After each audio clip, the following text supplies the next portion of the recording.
we need a chair, we need a mat, we need one ball in a sock and maybe an extra ball. I've actually got two balls in one sock and one in the other to save time. And then some sort of knobbler, some sort of massage tool. If you haven't got a knobbler, then you would use a wooden spoon and a roller. We'll see if we do a little bit of rolling work as well. So if you've got pain, knee pain that runs in the side of your hip, so from the hip to the outside of the knee, then usually the trigger points that are involved are your TFL, your tension fascia lata, and your glute maximus, because they work together in the hip, at the front of the hip and the back of the hip, to stabilize leg movements. Sometimes if it is the IT band, you know, sometimes it is that track down the side of the leg. It's never actually the IT band, it's actually your vastus lateralis, which is your outer quadricep. So the IT band sort of melts into the outer quad. And although the pain might be felt in the iliotibial band, it's actually in the outer quad. So we're going to look at all of these things. I might just take my jumper off because it's been cold here, but now I've got my heater on, actually quite nice and toasty. So we're going to start with the tension fascia lata, TFL, easier to say. So to find your TFL, you've got to find your ASIS, the prominent bone of the front of your pelvis, and come down about an inch.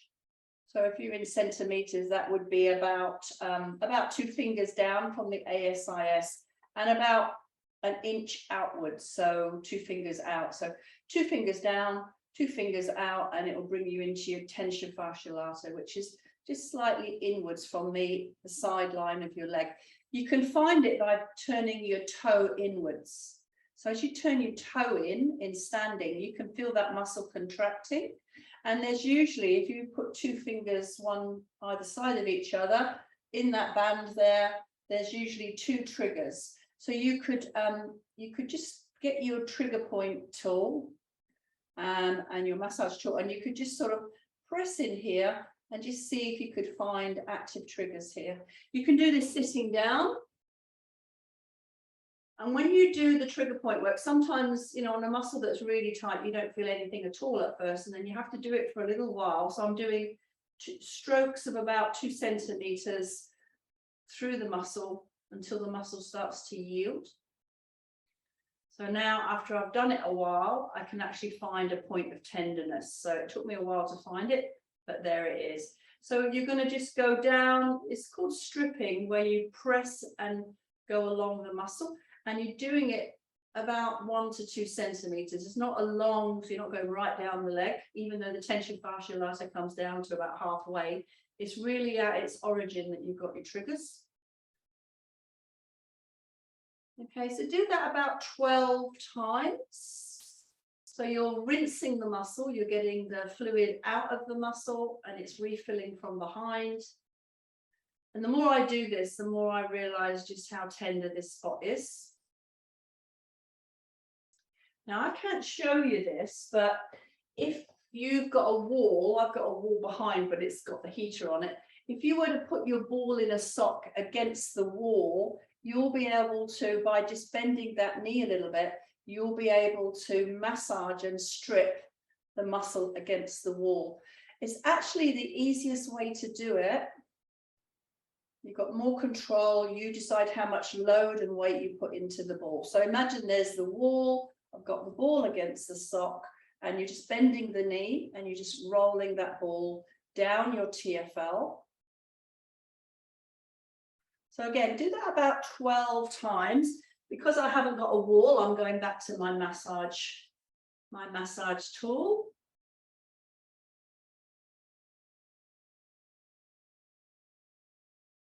So sometimes there's 2 different things. You can do ischemic pressure, where you cut off the blood supply to the trigger point, or you can do this strip and rinse, as it's called. And I think the strip and rinse actually is quite a good technique for some of the sort of really active triggers in the legs. So 12, maybe 15 at the most. Okay, so we'll come back to that on the floor in a minute. So now find your ASAS on the other side of your body. So 2 fingers down, 1 inch down, 1 inch to the side, and you'll find your triggers here. So 2 fingers down from the ASIS, 2 fingers out, inch down, inch out. The second one is about 1.5 inches out. So if you take your 2 fingers and put them in that spot, 1 inch and 1.5 inches out from that inch down position, you'll find your triggers. So again, you can do this sitting down. So really what we're doing in the chair is just locating those active triggers so that we know where to go back to in a minute. So you're doing your strip and rinse, you're pressing and you're moving along the muscle through 1 to 2 fingers, 1 to 2 centimeters, just to get that exchange of fluid in the muscles. So to begin with, you're just trying to find those trigger points, find what's painful. Remember, you can find the muscle by just turning your foot in and you'll feel the muscle contract. And if you have got a wall nearby, put the ball against the wall, so 1 inch down, 1 inch out, and then just, you can bend the standing, the knee that's nearest the wall, the side you're massaging, and that will just roll the ball through that 1 to 2 centimeters and just strip the muscle. Okay, so because I haven't got the wall, I'm going back to the trigger tool. Take note of, one side. So Carol, you said it was worse on your right side. You need to do both, but just maybe give extra attention to the side that's affected. So now we've figured out where the muscle is and where the active triggers are. We're going to jump ahead. So the 3 main muscle groups that we look at for this outer knee pain is your TFL, your glute maximus, and your vastus lateralis, the outer side of your quadricep. But then next in line is your hamstrings. And we'll do them now because we don't want to come back to the chair. Once we're on the floor, we're going to stay on the floor. So the hamstrings, you're looking, you're going to the back of the knee and you're going to 2 points sort of here and here. So 1 and 2. So if you drew a line down the middle of the back of the leg, your 1 is on the outside of the knee and 1 is slightly towards that midline. So if you get the ball in the sock and you just put that under one knee, you might need to sit sort of sideways on your chair and just extend your leg. You could lean forward slightly. So we draw a line down the middle of the back of the leg and you're slightly outside of that line towards the outer part of your knee. So anywhere, if you put your hand, if you spread your 4 fingers and put your hand on the outer side of the back of the knee, above the knee, the trigger points are in this area where your fingers are. So somewhere in that area. So just extend. So this is your bicep femoris. And these trigger points can also cause pain in the outside of your knee. So abs slightly engaged, you're leaning forward, you pull your toes up towards your knee. So you're extending your hamstrings as you lean forward. And just see if you can find anything that's tender in there. I certainly can, and I haven't got knee pain. The hamstrings are always very active.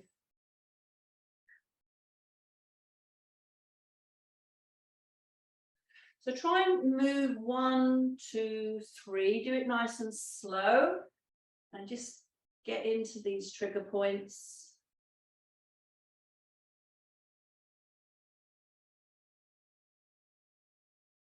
You can move the ball around. Once the muscle starts to relax, you'll find there's 2 or 3 triggers in this area. So really, if you think of your IT band, you've got your vastus lateralis at the front of the IT band, and you've got your bicep femoris attaching to the IT band from behind. So, either side of the outside of the knee, there's going to be active triggers.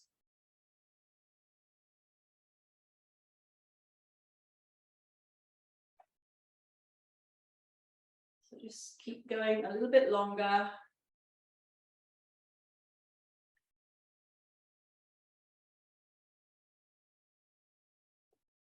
So hamstrings are a really tricky muscle group to treat because it's really hard to get to them without overloading your arms and your shoulders to get into position. So the chair is always the best way to go to work on hamstrings.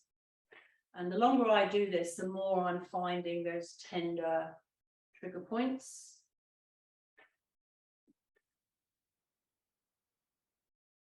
So hamstrings are going to affect your back quite badly. Try the other side. So you've got the center line, the midline of the back of your thigh, and you're just above the knee. If you put your 4 fingers just behind the knee on the outer line from the midline, you're going to be in the area of the trigger points again. On this side, so for me, this leg is immediately a lot more painful. So we're definitely going to have one side that's a little bit more affected. If you use the ball in the sock, you can pull on the sock and it stops the ball moving away. They can be a bit squirrely and they can try and escape. So if you hold on to the end of the sock and just put your hand outside the ball, then you can pretty much keep it in position. So I'm extending the leg, I'm flexing my toe to my knee. Abs engaged because there's, if you're tight in the hamstrings, your back is going to feel a little bit tight as well and out of balance. My tender area is coming down fairly quickly now, so although it was quite nasty, it's now bearable.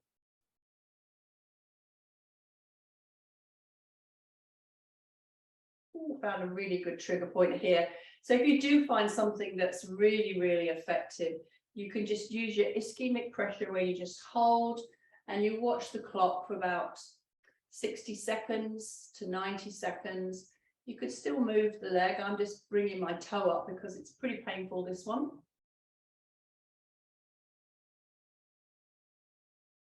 So if you're able to extend the leg and lean forward, you do. Take some nice deep breaths if it is painful. So with this trigger point work, you're always trying to keep it about a 6 or a 7. You can sometimes manage the 7 by just breathing deeply and thinking good positive thoughts, but you don't want to go much above that and get into serious pain. So it is starting now to release, and as you feel it's releasing, that's a really good sign that the trigger point is starting to let go of that reflex, that locked reflex, and you can apply more pressure now and it's actually subsiding. So that's a good sign. That means I've managed to unlock that master trigger. It was a master because it was quite painful. Just a little bit longer, just see if you can move that ball around. There'll be a cluster of triggers in this area. So you just move the ball around. If I'm not giving you enough time, you could always just come back to this later on, do it again. And just remember, tight hamstrings means tension in the back. So you've got to just have your abs on a little bit. So you're pulling your belly button to the back of the ribs, you're pulling up through the pelvic floor, just to make sure that your spine feels stabilized, and then it will be quite happy for you to do this forward bend. Lovely. Okay, so we're going to get rid of the chair now. We don't need the chair anymore. If you find it difficult to get up and down off of the floor because of the knee pain, then you would do it all pretty much with the chair so that you're making it easier for yourself. So that is an option. I'm presuming that we're all reasonably okay. So we're going back to tension fascia lata, and we're going to grab the single ball in the sock. So remember, ASIS, 2 fingers down, 1 inch down, 2 fingers out, somewhere in this region. The general rule is if you think about where your hands go in your jeans, in your jean pockets, that's where your TFL is. It comes down about halfway down the femur, the leg bone, but the triggers are at the top. So grab your ball in a sock and you're going to lie on your side. So this is going to be a little bit more painful now because you're using a little bit more of your body weight. Have your knees bent. That's a little bit more comfortable. You could have a big pillow. I didn't bring a pillow in, but you could have a big pillow underneath your rib cage. I think I've got one here. So if you want to, You grab your big pillow so that you can offset some of your weight on that pillow, and you're going to put the ball at your TFL, and you're going to just move, because the triggers, there's two triggers and they're sort of slightly apart. One is an inch out, the other is an inch and a half out. So you're going to go forward and backwards on the ball. So if it's tender, if it's painful, you're going to feel this one a little bit more strongly. So if you've got outer thigh pain that feeds into the knee, TFL is your #1 place to look. Okay, and TFL is this sort of universally tight place in the body. So it stabilizes the hip in movement, in walking, and it tensions the IT band that runs down. So any sort of leg movement is going to be quite active. And if you go from being overactive to inactive, then that's always a way to set up triggers as well. So maybe you do too much on one day, and then the next day you're sitting in a chair because your knee is sore. So those two extremes are going to actually, make that whole problem worse.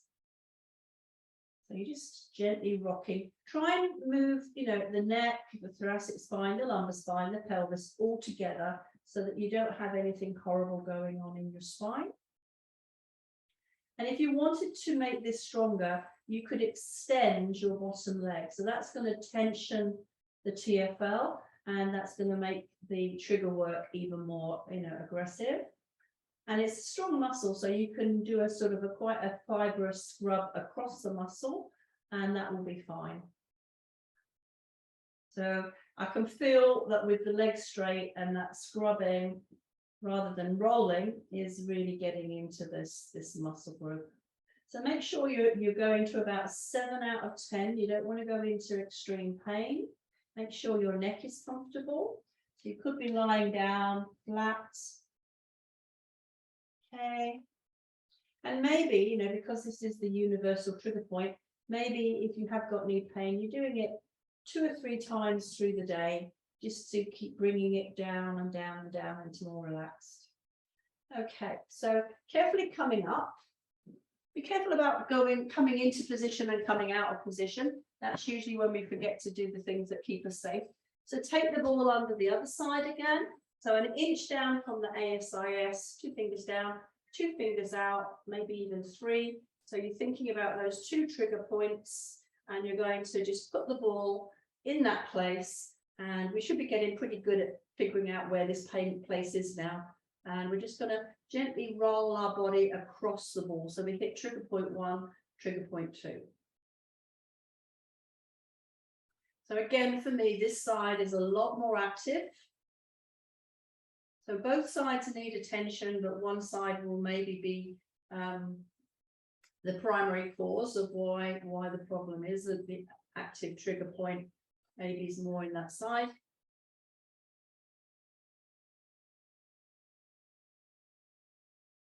So knees bent means the muscle is slightly relaxed. If you extend the bottom leg, that means you're stretching that muscle. So then it's going to be a little bit more, you're going to feel those triggers a little bit more. You could do a roll, rolling forward, rolling back, or you could do a scrub.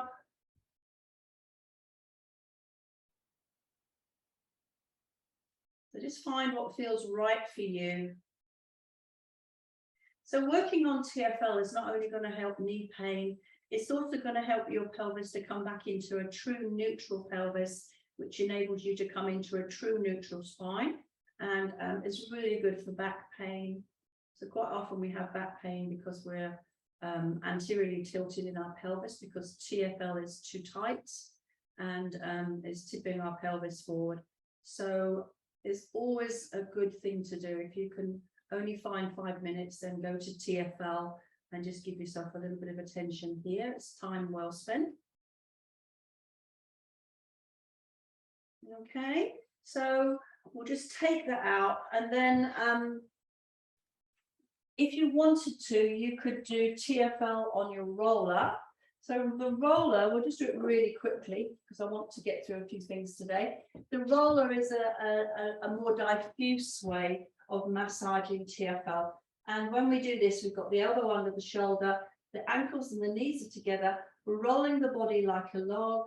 We're also starting to bring in glute medius, glute minimus, and you can just feel that that's quite a good way to do it. You can also go up and down. It's quite nice. So, you know, sometimes the best way is the gentler way. And if you come right up to the ASIS, you're just getting into where all these big muscles in this area all attached to the rim of the pelvis, especially glute medius. So it always feels good. And then you bring yourself into a half turn. You bring your knee onto the roller. Your chest is facing at an angle now. And you could just roll up and down the front of the pelvis, the bone of the pelvis, the ilium. Or you could put your knee on the floor. You could just extend the leg.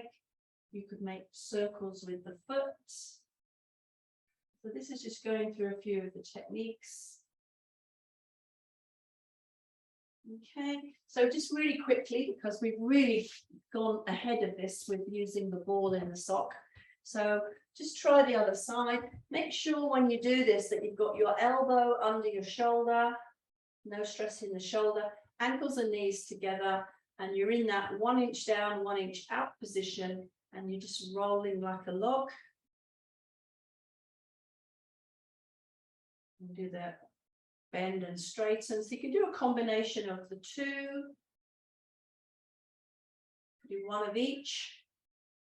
A nice little way of doing it.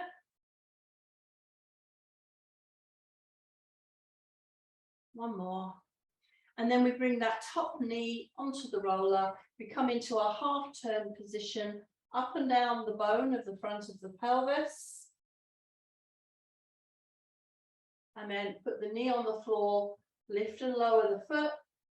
So you're shortening and lengthening your TFL, or you could do circles, which becomes a sort of a circular massage on the roller.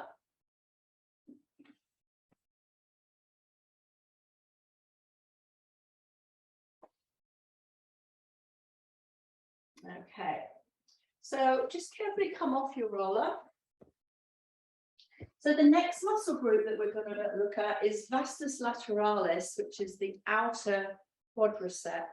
A quick fix is just to make a fist with your knuckles and just do some massaging. So if you sat in a chair especially, you could just use your knuckles to massage the IT band and then come diagonally across into your vastus lateralis. So that feels really nice. So this is something you could do multiple times a day, and you could do some tapping all around the greater trochanter, the big bone at the side of your leg, and then down the side of the leg and up. So tapping is always a quick way to change the tone in the muscle. And so we do the other side, you make your fist and you use your 4 knuckles to massage. So it's probably one of the best massage tools you can have, and it's free. So coming up and down, so you can use this massage technique in anywhere on the body pretty much. And then so you've got your IT bands, you're going around the greater trochanter at the top, and then you're coming diagonally downwards. So that sort of follows the grain of the muscle, how it grows, how it attaches. And then some tapping.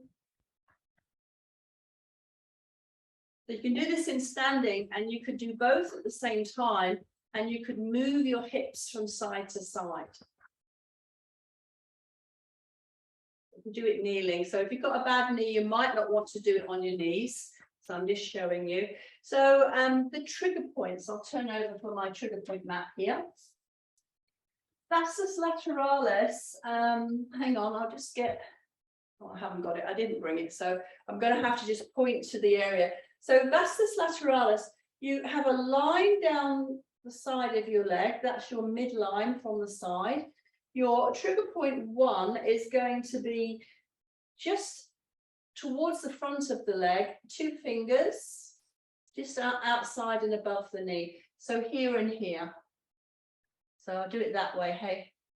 So 1's just on the outside of the knee and 1 is towards that center line. Okay, and then we've got another two just a little bit higher up. So you've got trigger point 1 here, trigger point 2 here, and maybe it's one of those 2 points. So we'll start with that first of all, and we'll come into the mermaid position. So coming into mermaid position, and we're just going to put the ball on the outside of the knee. So I can show you mermaid from here. Mermaid position, you're coming to the outside of the knee. And, you know, in the mermaid, you're going to hit trigger point 1 and trigger point 2 quite easily. And you're just going to gently press with your hand on your knee. So the IT band is more on that outer line, and the vastus lateralis is more towards, you know, coming towards the middle of the front of the thigh. So as it says, vastus means big and lateralis means side. So definitely tender here. So you do, you know, 12 to 15 presses.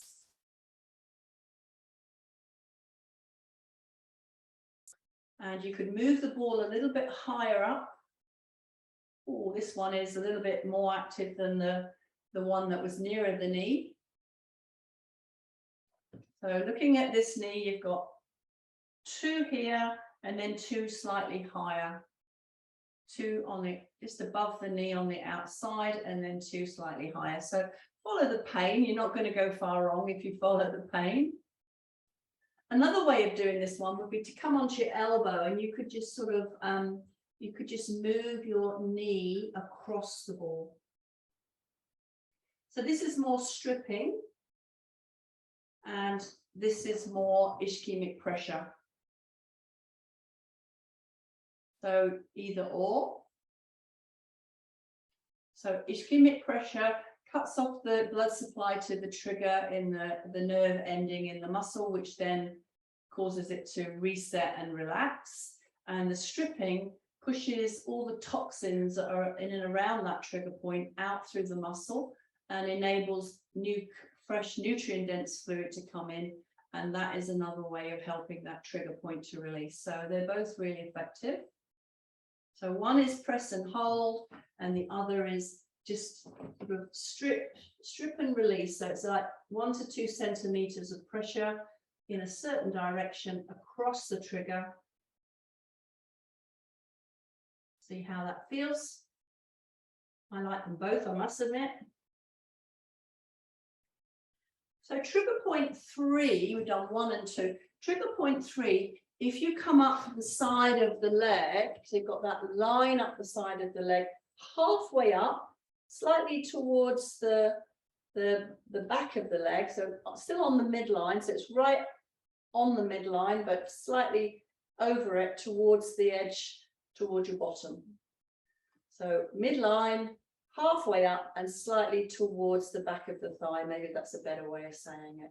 So somewhere right in the middle of your femur. So for this one, I'd come onto your side, and I wouldn't put too much pressure on this one, and just see how it feels. You could press, you could put your pillow under yourself if you need a bit of support. Once you've figured out how active it is, I found mine straight away. You could, if you want to, you could come back into mermaid position, and you could go back to your press and release, 12 to 15, or you can come onto your elbow and you can just move across the trigger, 1 to 2 centimeter strokes. You could do a little bit of both. I'm coming back to this.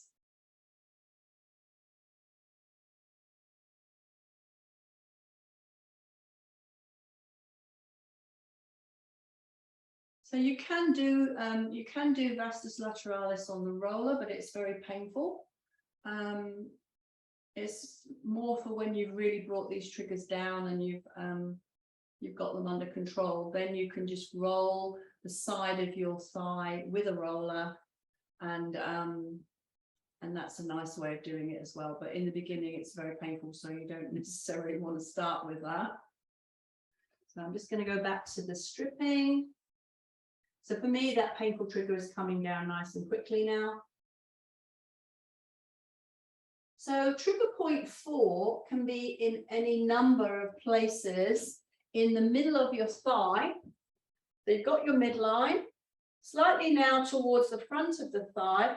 In that middle band, there can be 1, 2, 3, 4, 5 trigger areas in front of the center line. So draw a line up the middle of your thigh, come slightly forward towards the front of your thigh, maybe a centimeter or so.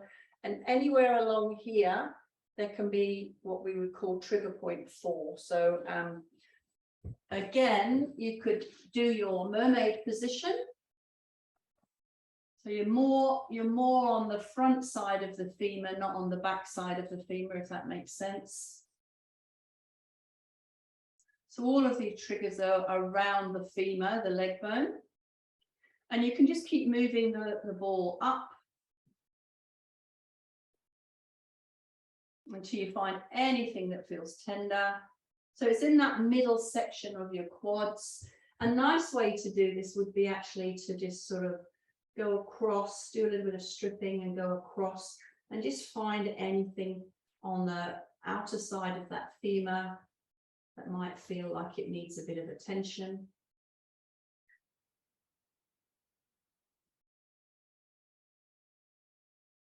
So I found one there, so it was right in that middle band. You can also just extend your leg. That maybe is not a good option if you've got a sore knee. Usually the knee doesn't like the leg extending when it's not comfortable. So just do what's right for you.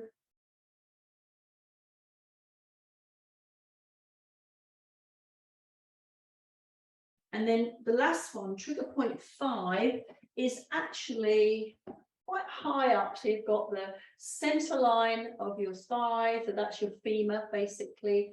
And it's just slightly towards the back of the femur, below the greater trochanter. So the greater trochanter is that widest part, that bony part of the, if you sort of jab, you can feel there's this bone there. You're slightly below that, slightly towards the back. And you could just lie on sort of a half lying position and just get into that. It's quite tricky to get to this one. You could try it in your mermaid position. So this is usually the one we start with in the mermaid. It's the highest up you can go. So you're in the mermaid position, you lift your knee, you're just on the femur there, and you're just pressing into it. So maybe behind the femur slightly, if you can get to that. It's a tricky one to find, that one. I'm going to do it inside lying. It's a little bit more control. There we go. So I'm just going to move my knee.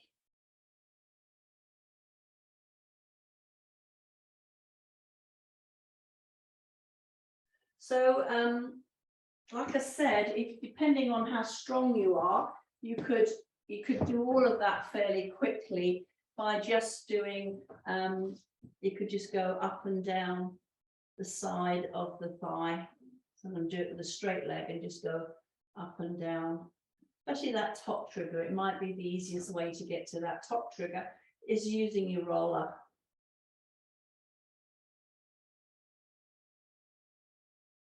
Okay, so we do the other side. So we are coming to trigger point. You've got a line up the side of the leg. You've got trigger point 1 is just above the knee and towards the center line of the thigh. 2 fingers, and then if you come up a little bit higher, trigger point 2. So coming into your mermaid position with your single ball in a sock. Mermaid. So just outside of the knee, little presses. See how it feels. This one's quite sore. You know, knees are active, the IT band, the quads are active. So I think most people can get some benefit from working on these lines.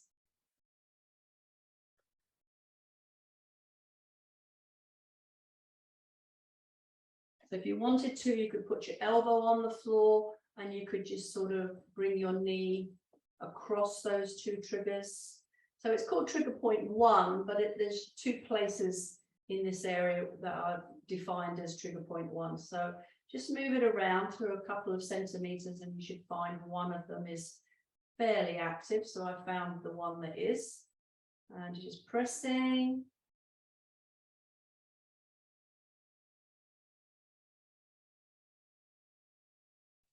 And then trigger point 2 is just up a little bit from there. I'll go back to pressing. I think the pressing is a good way to just determine how bad it is. I'm hoping we're going to get through all of this. I'm talking a bit too much. There's no quick way to do these triggers, and you want to do both sides.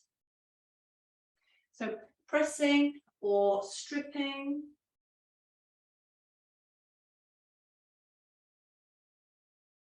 So 20 to 60 to 90 seconds, depending on how severe it is. 20 seconds if it's not too bad.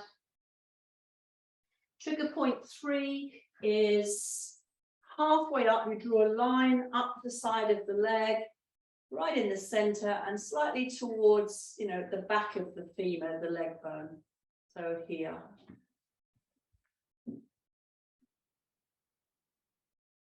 So right in the center of your femur, towards the back edge of the femur. This one's quite uncomfortable, I must admit. A little presses maybe, so maybe it's the mermaid position, which gives you a little bit more control over how much weight you're going to use. Or maybe you're going to do your stripping, going across. The feel, with the stripping, you do it slow strokes. 1, 2, 3, 1, 2, 3. You're pushing the fluid out of the tissues in that area so that it refills. You do 12, maybe 15 at the most. And by that time, you've completely changed the fluid in that area. You've got rid of all the toxins, and it should be feeling better, altered.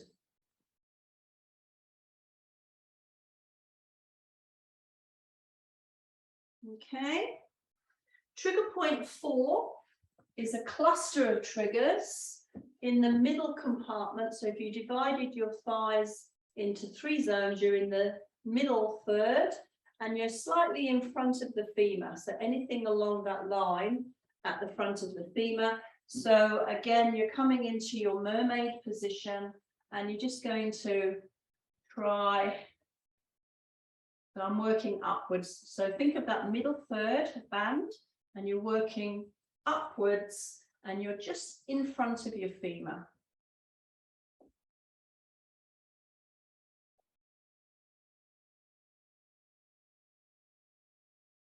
And again. Here we go, I found one here. So, stripping or pressing. I'm holding here, it's a bit squirrely, it wants to get away. So you can put your fingers against the ball, keep the ball there, and then just press. Squirrely is my new favorite word at the moment.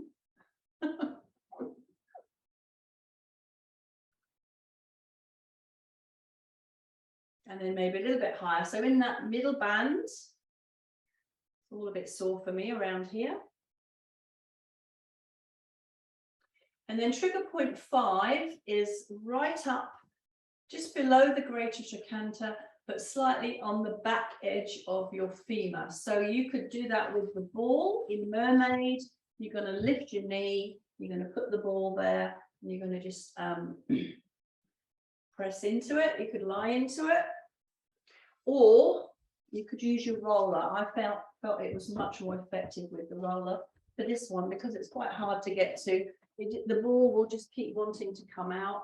So I'm just going to go up and down, do it this way, up and down the outer side of my thigh.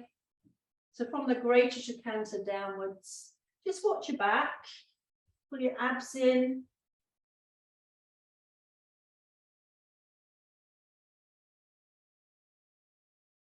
Definitely tender through here.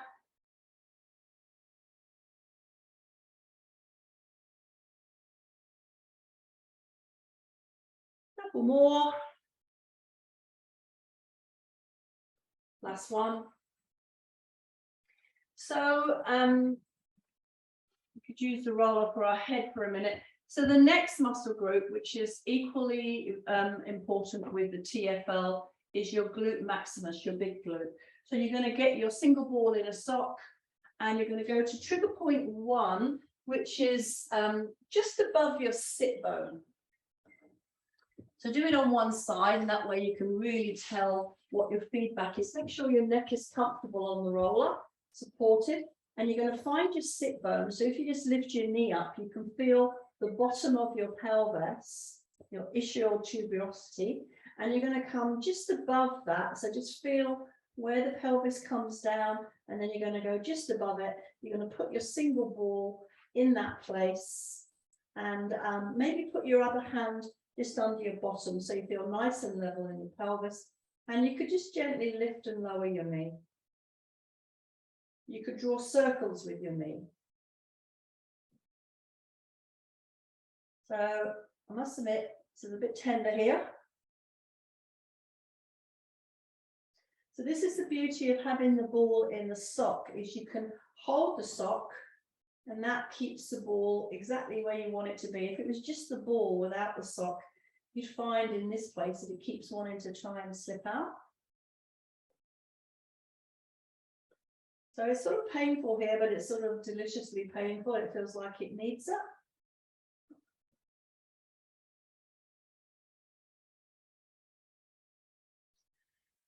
So while we're here, just think about, if you put your foot on the floor, think about where you are. You're just above the sit bone, and then inwards towards the center of your body, you've got your tailbone. The trigger point 3 is just between those two places. So it's in the flesh of the curve of the bottom. So between the sit bone and the tailbone, and again, still keep your other hand under your bottom, hold the sock, keep the ball in place, and just lift and lower the knee. So TFL works with your glutes to stabilize the hip. So when you're lifting one leg, the other hip has to be stabilized in walking, in movement. And that's when your TFL and your glutes sort of work together to really try to create stability in your hip, in your pelvis. And then trigger point 1, because I jumped ahead a bit, is right in the middle of your sacrum, those 5 bones at the bottom of your pelvis, but out on the SI joint. So right in the middle, you've got your other hand under your bottom, so you don't feel, I'm making a fist with my hand so that I don't feel like I'm going to fall off. And just make sure your neck is comfortable. You can take the roller away if you feel more comfortable without it. And for this one, again, you're just going to lift and lower your knee.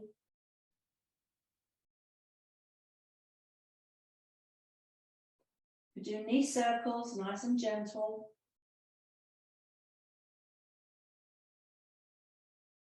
So glute maximus should be the strongest muscle in the body.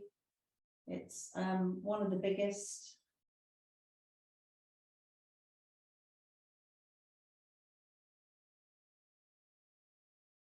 It's really nice here, actually, on the SI joint. So take the foot down, and we're going to take the ball away. We'll come to the sit bone on the other side. So find your sit bone. You just lift your knee up. You can feel that prominent bone, ischial tuberosity at the bottom of your pelvis. Come just above it, and you're going to put your ball in that place. Put your other hand under your bottom on the other side of the body, so level up your pelvis. And again, you're just going to lift and lower the knee.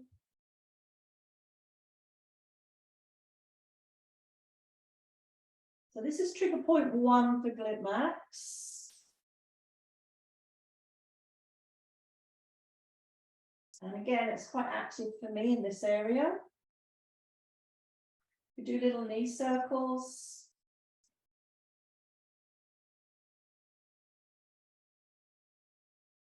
So jumping ahead to trigger point 3 is between where you are now, between the tailbone is trigger point 3. So it's in the flesh of the curve of the bottom.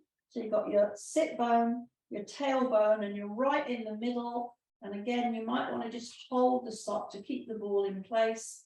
You're lifting the knee. Maybe some circles.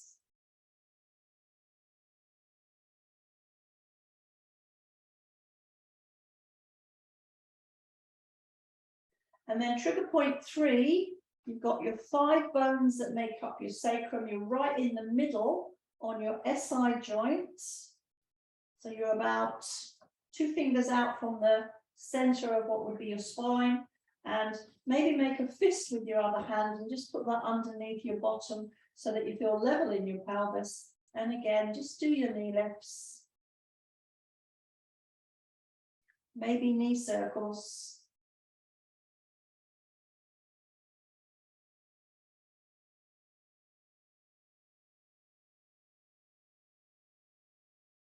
Lovely. It was really good to come into this place.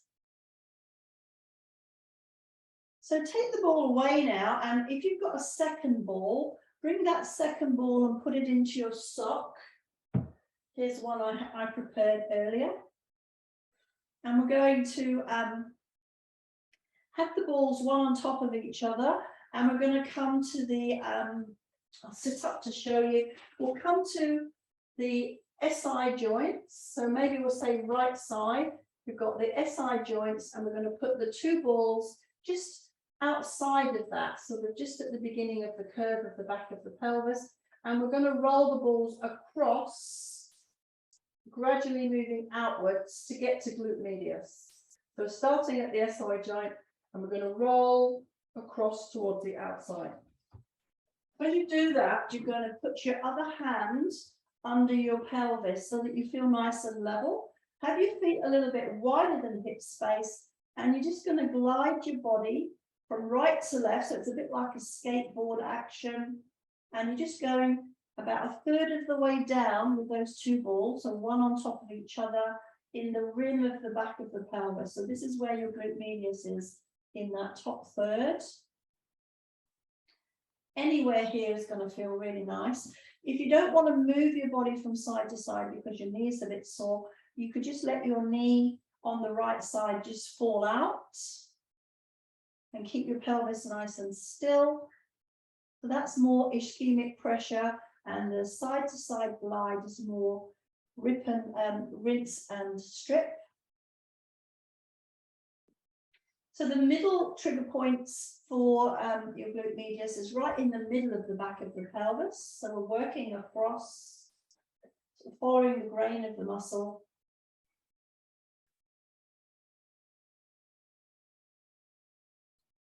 So again, side to side, or just let the knee fall out and stay still. That's more ischemic pressure. And then you're moving towards the outside. So you're still at the back of the pelvis, but just about as far as you can go before the balls want to come out. So you're just going to just move across here.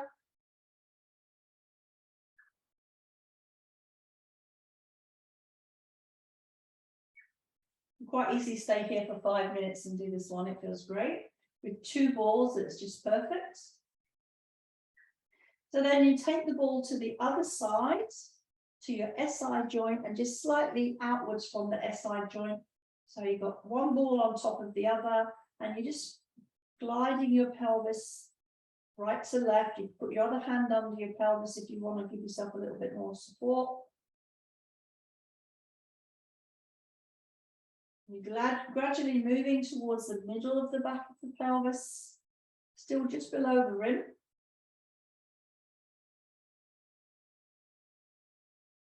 And you could let that knee fall out, and you're just working towards quite close to the edge of the pelvis at the back. So here we're starting to get into glute minimus as well. So it might be a little bit painful here.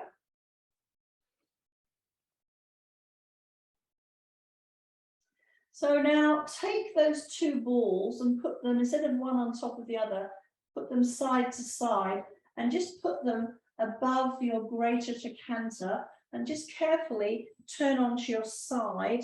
And so the greater trochanter is the widest part of your hips. You can feel hard bone. You're above it.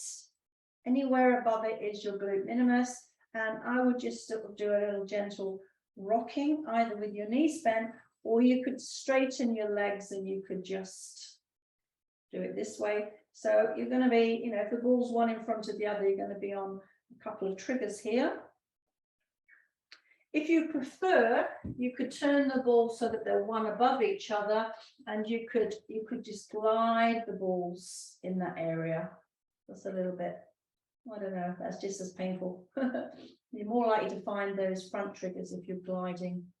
So just try a little bit of both and just see if there's any tenderness above the greater trochanter. So with TFL, any of the glutes, it's mainly glute maximus for the outer knee pain, but any of the glutes could be involved.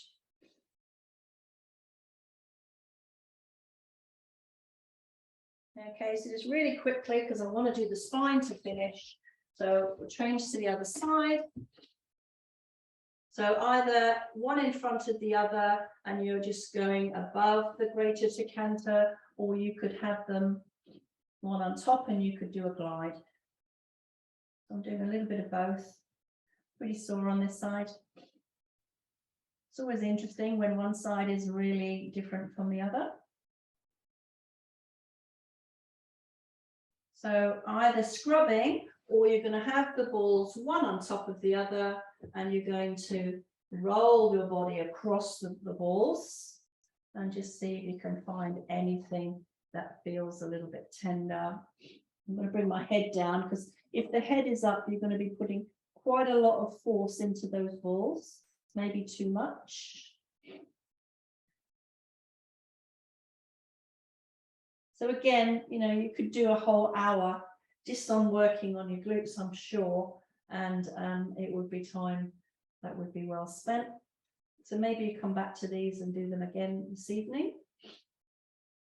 So to finish with the spine, we're going to start with the sacrum. You want the balls sort of maybe one finger space between the balls so that they can come up the muscles of your spine. You're going to lie on your back. You're going to put the balls at just above your tailbone, and you're just going to gently just move your body up and down. Think of moving through 1 centimeter, 2 centimeters a time, which is about 1 vertebra. So the sacrum is all fused, so that doesn't really apply yet, but you just keep moving the ball up 1 centimeter or 2, and you're just gently rocking. I'm just sort of going up and down. Just working into the fascia here. So now I'm coming up again, and I'm right on the top of my SI joints. So in this position, maybe just coming to a bit of a knee lift. Maybe knee circles. So this area here is called your PSIS, and there's always a lot of tension here.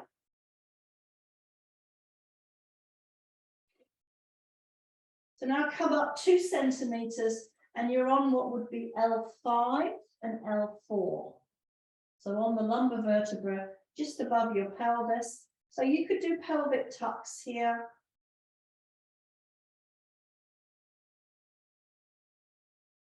You could do knee lifts. So no direct pressure on the spine. It's more on the erector spine, either muscles that run either side.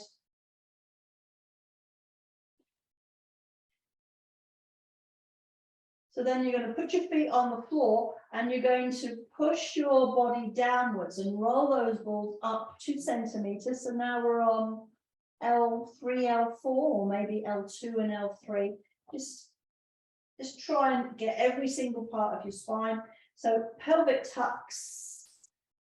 And if your back doesn't like the pressure of the balls, you can put your hands under your bottom and just modify that slightly.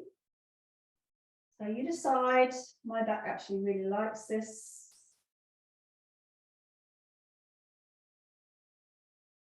You could still do a knee lift if you're comfortable with that.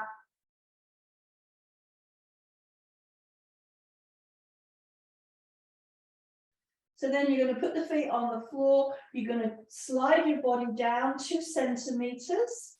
And now I'm on L1, lumbar 1, and T12, thoracic 12, the last part of my rib cage. Be gentle here because T12 is not the strongest part of the rib cage. So you could put your hands under your bottom and just modify that. Let's do some tucks. Again, you could still bring the knees up if that's comfortable.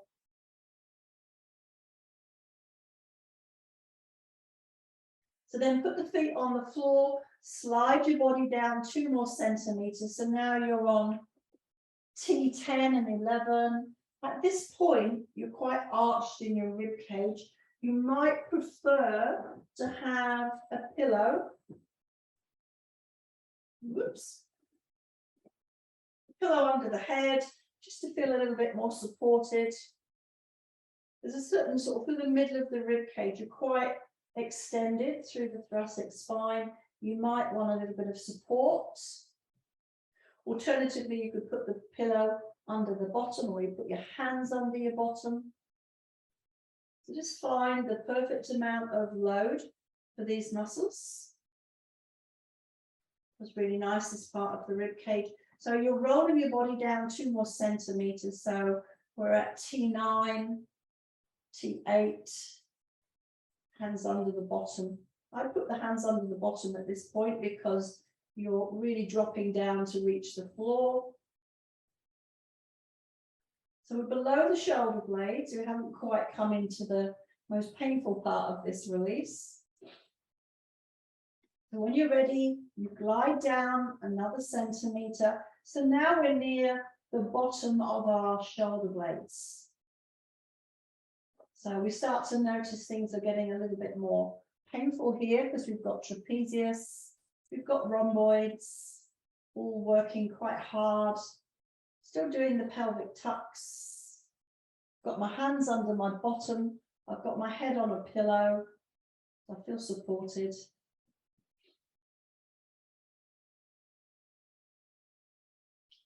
When you're ready, you slide down, disappearing off my mat. So now I'm sort of not quite in the middle of my shoulder blades, but I'm moving up the spine. I'm about T7, T8. Feels really nice though. So just breathe. So as you tuck your bottom, you're lengthening your erector spinae, your long muscles of your back, just giving them a little bit of a stretch. So again, you could glide down another 2 centimeters. I'm going to move up a little bit so that I don't disappear off out of camera. And just coming to the middle of the shoulder blades now, right on the spine. So this is about T6. This is usually quite an active area, T6, T5. Put the hands under the bottom. Pelvic tucks. So at this point, if you wanted to, you could put the pillow under your bottom and you could do some arm floats. You might be able to comfortably put your bottom on the floor by now. It's up to you, just see what it feels like. Take some nice deep breaths.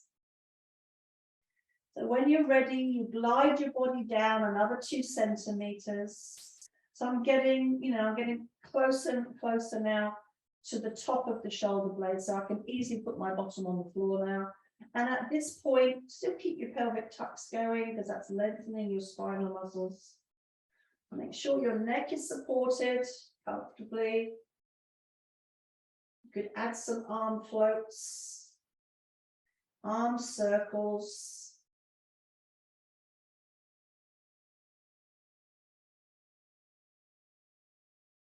So when you're ready, you roll your body down again. So now I'm level with the top of my shoulder blades. Make sure your neck is supported. Do your arm floats, your arm circles. So if you feel with your hands, you've got that big vertebra, that's T1. So I'm about T3 here, T4.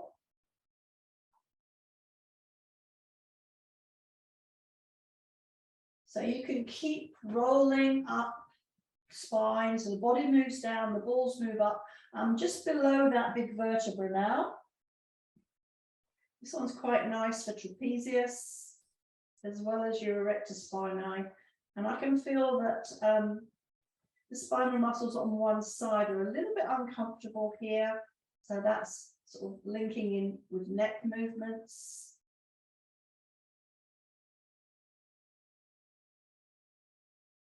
Arm circles. So moving down through the body, and now I'm right on that big bump. I've got a pillow under my head, so my head is not hanging towards the floor. That wouldn't be safe. And on this junction, there's quite a lot of tension here. So just do your arm floats. You could do a single arm float or a double arm float. I'm just gently swaying my rib cage as well, just to get in here a bit. So it really feels like it needs it. So I'm just doing a little bit of a wiggle. So when you're below that big vertebra, you're not on your neck, you're on your thoracic spine. So just stop for a minute, roll to the side, take the ball out from underneath of you, and then push your pillow away and bring the ball to the base of your skull, suboccipital. So this is going to be C2 and C3 here. And you're just going to you're going to hold the balls in place.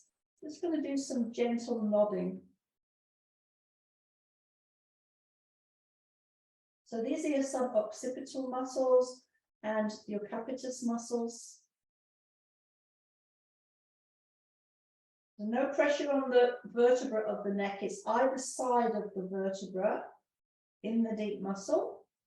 Got that finger space between the balls at least. And then you could just lift your head and bring the balls down a little bit. One vertebra would be maybe 1 to 2 centimeters. And just getting into these neck muscles. Be gentle. If you need to, you could put a pillow under your head, or you could support your head with your hands and just gently move your nose right to left, up and down. Circle with your nose. So I've linked my fingers and I've put my hands under the back of my skull. And I'm just nodding, so I'm not using all the weight of my body on the ball. And then again, you just move the balls down. So I'm coming above that big vertebra now. So we're sort of C6, C5. I've got my hands linked behind the skull. I'm just nodding up and down, side to side.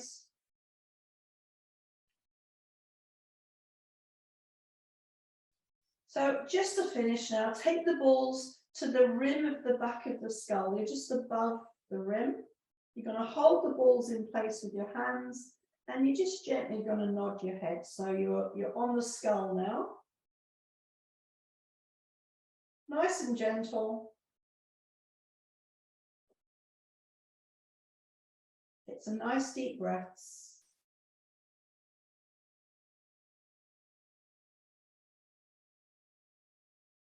You could gradually glide down to under the rim of the skull, so back into those suboccipitals again.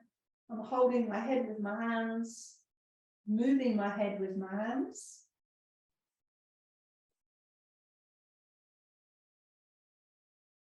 And then just take the balls away. Just give yourself a moment. When you're ready.